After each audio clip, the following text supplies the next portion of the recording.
This AEW review is going to be super duper over because Disco, I don't know if you see, but Konnan's dogs are having a little, chase between the doorways and stuff. Oh, and they're really? coming up and There's looking at the camera. I can't. Oh yeah, they're way over. So I think, bro, do you think that your dogs are know that there's kind of like stars right now, and are kind of like maybe like they're working? But I wish I could train them that at the show so I could give it a Joe. Jesus. It's horrifying. All right, so the QTV segment lasted. I guess the gimmick they're going for here is things happen in real life. They're trying to pretend that they had something to do with it because Aaron Solo. They mocked Phoenix because Penta didn't help him, and then they said Aaron Solo had locked Wardlow's bank accounts and cost him his house. And then they hacked Dave Meltzer's Twitter account to start a fight over hotels. You remember that? Do you see that tweet exchange? No. Yeah. Well, Meltzer had said that that I guess he was just misinformed because he thought this was like WCW, WWE, that wrestlers have to buy their hotels and their cars, but they still get flown, right? Tony Khan quoted that tweet, said it's not accurate. He's like, we've always paid for hotels and stuff, everything, like nice hotels for the talent, so you're wrong.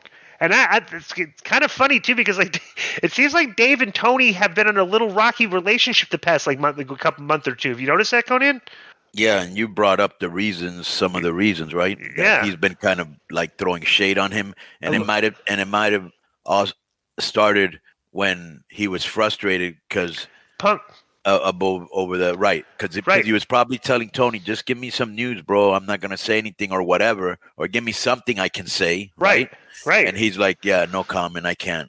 And he's probably like, come on, dude, it's off the record. I'm not gonna say your name, and might have frustrated him. Who knows? I could be absolutely wrong too. Like Ariel did the same thing, and Tony kind of has gone back at these guys on Twitter. It's like bro, I saw Tony. Let me tell you this. I don't know if you remember this. Some NFL player, and I forgot who it was, went after Tony like a year and a half ago or 2 years ago. Yeah, right. And he went right back at him. Tony roasted him, bro. Yeah. Another guy that commented on the hotels thing was Chris Jericho, of course, and he responded to.